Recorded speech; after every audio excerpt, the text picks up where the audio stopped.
Today on Meet Me for Coffee, I'm joined by Andy Colonico, a country singer-songwriter, the frontman of one of my favorite bands here in Ontario, Canada, Revive the Rose, a band known for bringing raw energy and emotion to modern rock.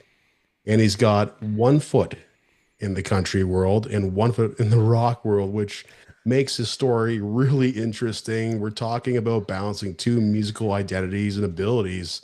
Um, what it's like leading a band versus going solo, songwriting across genres, and basically how it's going in the music industry today.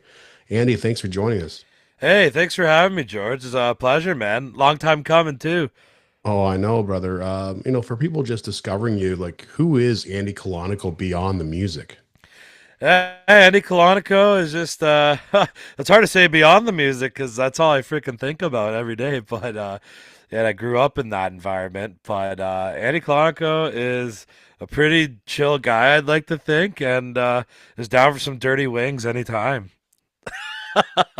Dirty Wings rock and roll, man. That's the you can never get tired of Wings. I don't know why. I just always kind of you fantasize about like people about women and stuff like that. I fantasize about like wings and beer, and I can never get tired of it, man. I don't know why. And there are some great spots up where you live, and I'm sure there are where I am, and I've yet to discover them. But once I find a good spot, I just keep going back.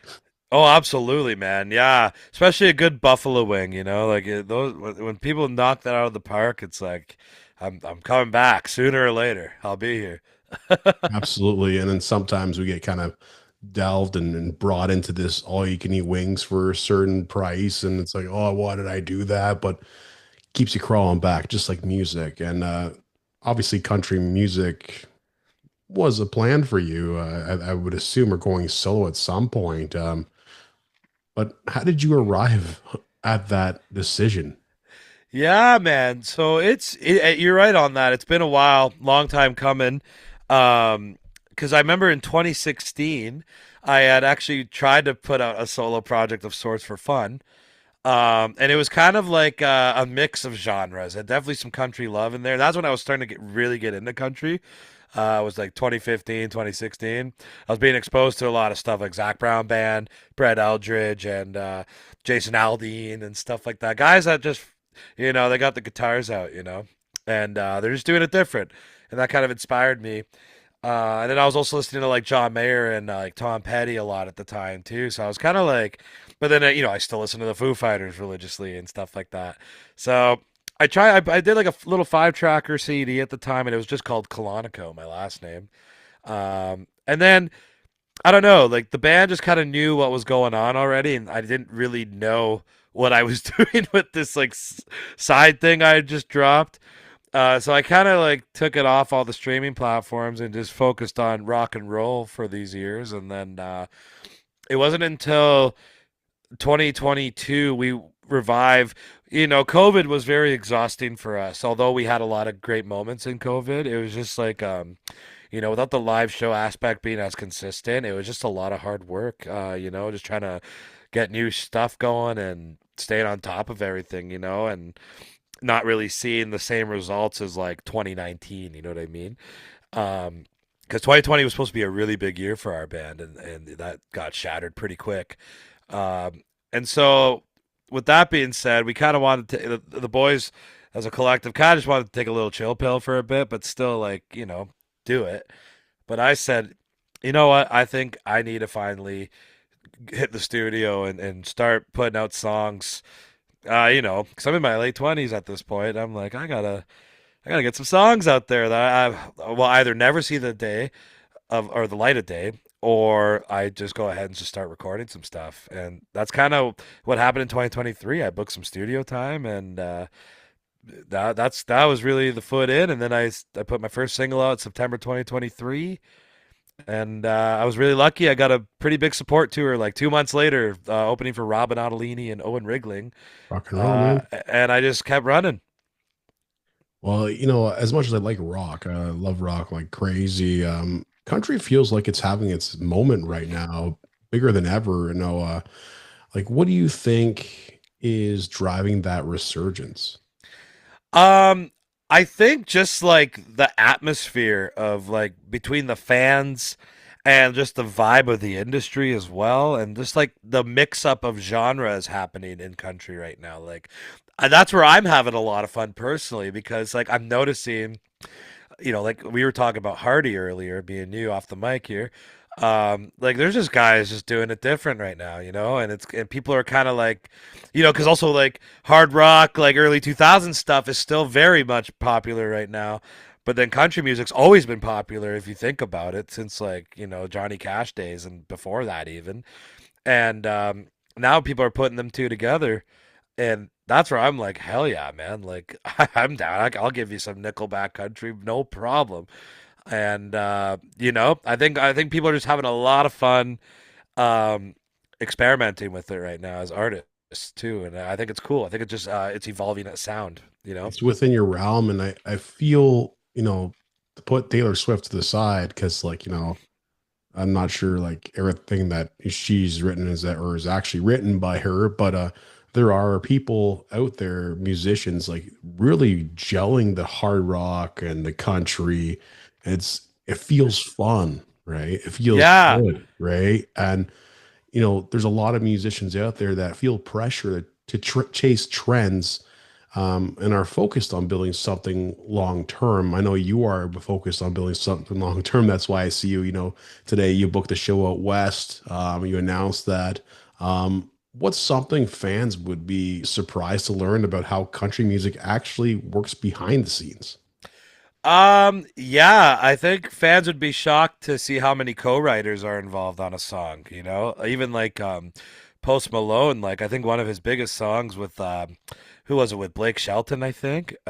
Somebody pour me a drink. Like I learned like I don't even think none of them two really wrote that tune, like but like it's funny because like it just fits them. Like so you think it would. Like you know what I mean? But man, a lot of ghostwriters behind the scenes, man. No one, I don't think they really like. Versus, I find like rock bands a lot. It's really coming from the band. You know what I mean? But even for me personally, like I always like to, even in country, I like to. I'm down to co-write, but like I don't think I fully would swallow the pill of like doing someone else's song unless it's like a cover that I'm just wanting to do. You know what I mean? Like it's just kind of hard for me, like because country music's a very personal genre. Like it's storytelling and it's just like talking about good times. I got plenty of that up my sleeve, you know what I mean? So Yeah, yeah.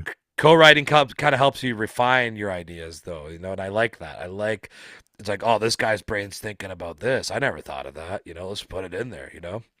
Yeah, I mean, publishing and getting your stuff in movies and commercials and licensing is like a huge part of the industry that people don't realize, right?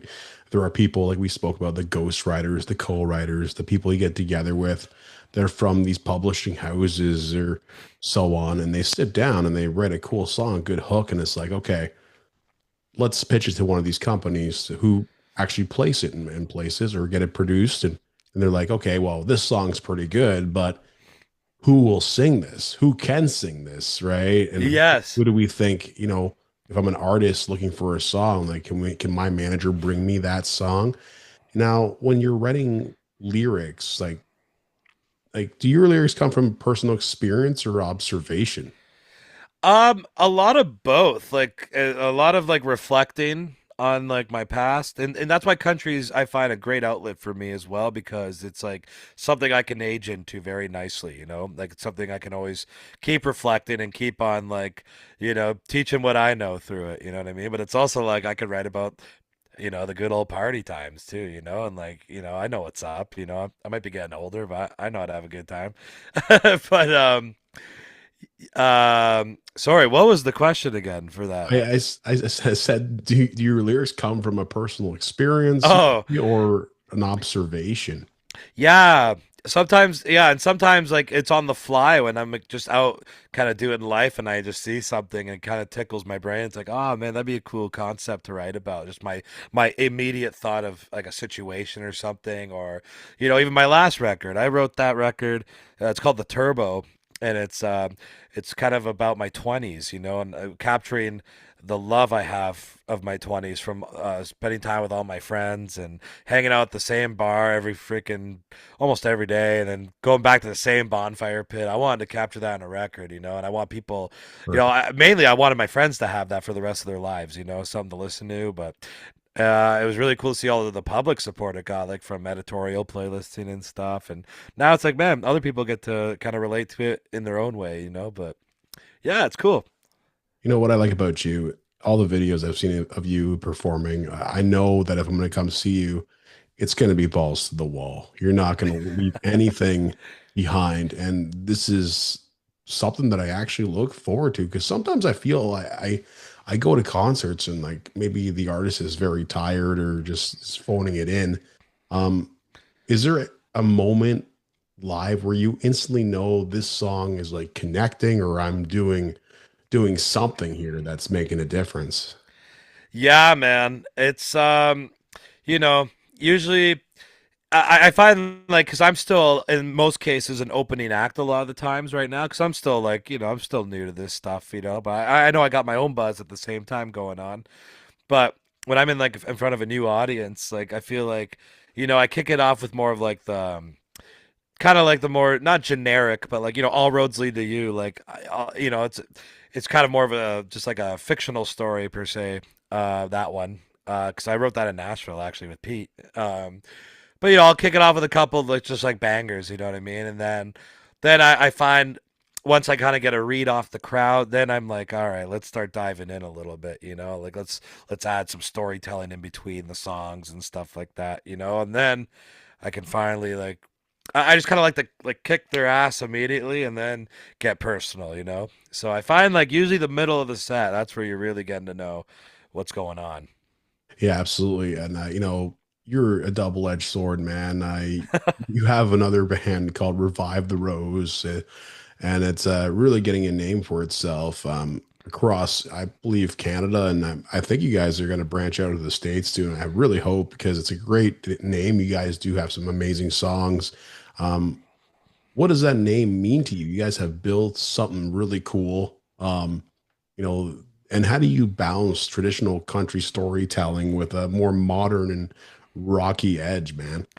Yeah, well, thank you, by the way, first of all. I appreciate that. But yeah, Revive the Rose, we got our, the name of the band is based off, the Welland, because Welland's known as the Rose City, our hometown here. And the Rose City used to have a music scene called Rose City Hardcore. And that's because we had the best punk scene going in Ontario at one point. And when we kind of started the band, like the music scene was kind of just like in a rut almost. Like, and we're like, yo, we got to revive that Rose. You know what I mean?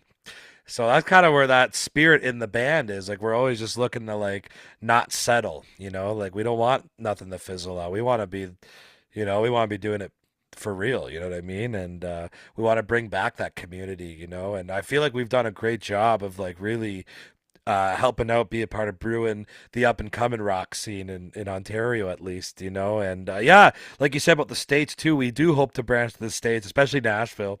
Um, but we do have fans online from the States just from how much we've been promoting and even the NHL situation. And Oh yeah, just, I forgot about that. I found hopping in like super groups of bigger bands we've opened for, like on Facebook. I would just plug our band there, like being like, hey, if you're at the Kitchener show, for example, like thanks for coming. Like, you could check us out here. Here's our new single, you know. And I really try to capitalize fans as much as possible, like with every opportunity given, you know. And I think that goes a long way, man. I think it goes a long way. It certainly does. Going a long way in one aspect, but like how far can you go, man? Because like I feel something has got to give here. Like, our after the last 5 6 years, things have kind of bands have some have recovered. Some are playing smaller venues than they're used to. Like, Red Hot Chili Peppers were playing like one of our bigger arenas here in Toronto, and now they're playing a small amphitheater. Right. Other bands have not survived, and the independent scene is maybe thriving, but it's lost its connection with the people, right? In some aspects, you go to towns like, my hometown, we used to be bustling with metal bands coming everywhere and every week. And even on Thursdays and Wednesday nights, one of my favorite hardcore bands was a band called Battle Cat out of Hamilton. Those guys just killed it. Like, what needs to happen for us to get everything revived and just bustling again, man? Yeah, honestly, man, I think especially what I've learned through the country scene, because a lot of my success in the last year has come from TikTok, believe it or not. Hell yeah, my song went viral, which is funny because it wasn't the music video that did it or any of that. It was a photo of me holding a freaking hot dog with Hell Yeah playing in the background. That's what freaking did it. Um, but even I've been connecting with other, you know, other TikTok musicians that are just kind of like very like-minded, and the community is very like-minded. Everyone's craving, especially after the pandemic, everyone's been craving like just like something, like interaction and music they really feel. And I feel like TikTok's just been really creating that community. Like I've been playing shows with a lot of other buzzing bands on TikTok, and like, dude, it's the weirdest thing. It's like underground punk shows, but it's country. Like it's freaking weird, man. But like, I finally been kind of seeing that return a little lately, and sometimes everyone's glued to their phone, right? But like they're craving for something, and I find like TikTok is just one of those less gated apps versus like Instagram and Facebook. You don't got to be nothing fancy on there. Everyone just wants something nice and raw and like the real deal. And it's been a very reassuring community for me because I know I'm different than what country radio wants all the time until it gets too popular. Then they're playing Hardy all over the place, right? Or Zach Bryan, who's country. He's like folk, really, if you think about it, but he's in the country realm. Red Clay Strays, for example, they identify as a rock band apparently, but they're all over country radio, and that all came from just like online people just speaking for what they want, and showing that it's wanted, and I think I don't know, man. There's some underground stuff going on over there, man, and Yeah. Facebook and Instagram are focused on being too pretty, and Yeah. I think it's getting people out of the house, which is freaking awesome, man. Yeah, and this is the big thing, right? I saw one of your videos or posts. I don't know if it was a show in London, just like it was on a Thursday night or Wednesday night. It was just packed. I'm like, where was I? Like, I was sleeping, and these guys were out having a great time. And you're right. The thing that does stand out to me, your music is on Sirius XM, which is amazing. Gives you some Thank you. type of exposure. And then the second of all is that you're in the right place at the right time because there is some type of standard that radio stations here in Canada have to adhere to is like 30% Canadian content needs to be played each hour. So you're in a good spot right now, man. People with Thank you. great tunes and an honest following should be really like even like the Wild High, man. Like those guys are awesome. I did want to see those guys a few weeks ago, but just didn't work out. But I know I'm going to. It's there's a resurgence happening. Oh, they're a phenomenal band, man. Even for rock, like their genre, like southern kind of rock, like that's coming back too, bigger than ever right now, man. Like Yeah, it's just honest. I think honesty's coming back, man. And I felt like I guess what I was saying with Facebook and Instagram and stuff. I feel like the people that already are sitting nice and pretty on a pile of money, they're able to cut through the algorithm a little more, right. and therefore people aren't really seeing new come through besides unless like it's like a hometown show. But like TikTok, it's lifted all those floodgates for all these underground people, like and it's like now people are just aware what's going on, besides Yeah. like the mainstream stuff. Yeah, it's I have had a with the show even starting off, I'm trying to buy ads or promote my stuff, but Facebook does not want to push it. Like, Instagram does not want to push it unless you're stacking cash and stuff. And obviously, not everybody's Joe Rogan and has the that huge wallet to put that into advertising and stuff like that. Um, Yeah, like TikTok is looking for the grind. Like it's like they're studying you. Like that's why Ethan Miller, for example, a fellow musician killing it right now. He told me in person, he's like 3 times a day on TikTok, 3 times a day. because TikTok is looking for that hustle. It wants to know people want to like do it. Absolutely, man. And even a kid in his bedroom can make it happen for himself too. And up here in Canada, we're just getting started with TikTok, right? We're gonna be able to partner with them and make like there's a couple food guys who just go and eat food in front of like camera in the States to get $50,000 a month just from that, right? So And it's helpful because then a fat ass like me sees that. I'm like, yeah, I'm gonna save that and go there. Like every time I go to Mississauga now, I'm like, oh, like we gotta try that one place. You know what I mean? Like it's like I seen it now. Like it's just so like in your face. There it is. yeah, and I believe you had like a food review thing too up on TikTok at some point. I watched some of those with Meltwitch, one of my favorite spots. Oh, great spot.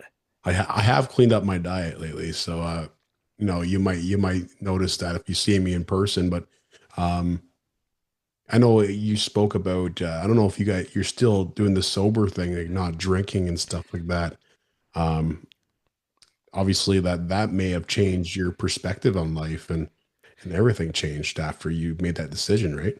Yeah, man. I think I'm 3 years and 1 month in at this point, and it really it changed a lot, man. Like it allowed me to finally kind of clear the dust in my head. All the I've been drinking since like right after high school. Like I formed Revive the Rose, and yeah, we're drinking. You know what I mean? And I just never really dealt with a lot of early emotions and like stuff that was bothering me over the years, and finally just starting on a fresh slate, start a new project up, clear mind. It's just like it's crazy if you saw my life on a data graph, dude. Like it's just like exploded, man. And although I feel like if I were to drink now, I'd be able to control it better. Not like that was an alcoholic or nothing, Right. but like I'd be probably fine, you know what I mean? But I don't. Why bother? Why open that can? You know what I mean? It's like I'm doing so good. Why ruin that? Yeah, you got to be more tamed, and like getting older, you have to know how to be more reserved what your choices are, right? Because I went out this past weekend and I may have had like one or two drinks more than I should have, and it's like now I have to deal with it the whole next day, and it's like your productivity goes down. And we were raised to believe that going wild is cool, and then it really catches up with you, right? Especially a lot of musicians who get too far into it, and then there's no way back, or their band's done because of it. And it's good to focus and hear someone who's focused and clear minded, and it's really going to happen for you, man. And I really believe that, dude. If someone hears your music for the first time, like, what do you hope they feel? I just hope they feel like heard and like just stoked, like I'm just like, you know, I know there's a I know like I kind of struggle in a sense where it's like, if I have a platform I should be talking about certain things like politics and stuff like that. But at the end of the day, I'm not really here about that because my values are to treat everybody equally and to have a good time and to be a community, through music, like everyone, this is a safe space, and that's all I'm here for, man. I just hope people just get good vibes and they feel good and relieved when they hear my music, like that's what I want. That made me feel real happy to hear that, because it's about time someone says, this is about music. It's not about anything else other than that, the escapism of music. I come down here to this office, listen to tracks from unknown bands and bands that I've loved for years, and it helps me escape, what's happening in my life. Not that I might have a horrible life, but it's for everybody, right? It's an outlet for everyone, whether it's writing, listening to music, or even like producing. Like it can, playing on that Fruity Loops software that pissed us off like multiple times an evening. Dude, it's an outlet for people and something to do. And I commend you, man. Like you're working hard. It's happening for you. Just keep on it, man. And I really appreciate you taking the time to speak with me. Oh, dude, likewise, man. I appreciate your support, man. Thank you for believing in me and always being a fan, dude. Like I really appreciate it, man. And I'm glad you see something in what's going on in my life, so that means a lot. Yeah, man. Thank you so much. Absolutely.